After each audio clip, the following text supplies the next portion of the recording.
Is your money dirty money? If you look, I just asked a question. Is your money dirty money? no, it's not, because I earned it. না, এটা নোংরা টাকা নয়, আমি কষ্ট করে উপার্জন করেছি। সাংবাদিকদের সরাসরি প্রশ্নে এমন করেই নিজেকে নির্দোষ প্রমাণের চেষ্টায় বলেছিলেন জেফ্রি অ্যাপস্টেইন, যুক্তরাষ্ট্রে কুখ্যাত যৌন অপরাধী যার নাম আজ অপরাধ, ক্ষমতা আর রহস্যের প্রতীক। সেই অ্যাপস্টেইনের একটি পুরনো সাক্ষাৎকার প্রকাশ্যে এসেছে।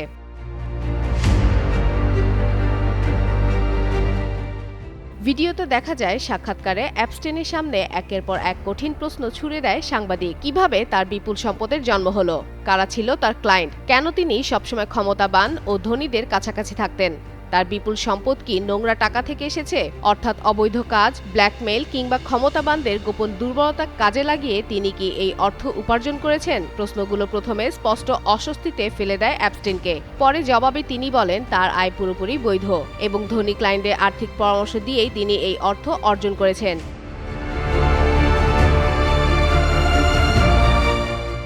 তবে সাক্ষাৎকার যত এগোয় তত প্রশ্নগুলো হয়ে ওঠে আরও তীক্ষ্ণ। জিজ্ঞেস করা হয় তার ব্যক্তিগত দ্বীপ, ব্যক্তিগত জেট এবং রাজনৈতিক ও প্রভাবশালী ব্যক্তিদের সঙ্গে ঘনিষ্ঠ সম্পর্ক নিয়ে। এমনকি সাংবাদিক ব্যঙ্গাত্মকভাবে প্রশ্ন করেন যে তিনি কি নিজেকে ডেভিল বা শয়তান মনে করেন। যদিও অ্যাপস্টেইন এইসব প্রশ্ন এড়িয়ে যাওয়ার চেষ্টা করেন আর বলেন তাকে নিয়ে অনেক মিথ্যা গল্প বানানো হয়েছে।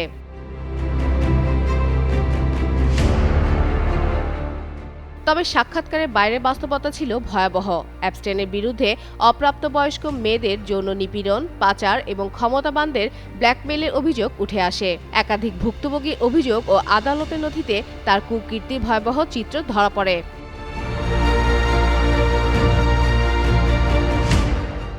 বিশ্লেষকদের মতে এই সাক্ষাৎকারে অ্যাপস্টেইনের আত্মপক্ষ সমর্থন তার অপরাধ ঢাকারই আরেক প্রচেষ্টা। নথি প্রকাশ ও পুরনো ভিডিও সামনে আসায় স্পষ্ট হচ্ছে অ্যাপস্টেইনের জীবন ছিল কষ্টে উপার্জনের নয়, বরং ভয়ঙ্কর অপরাধের এক অন্ধকার অধ্যায়।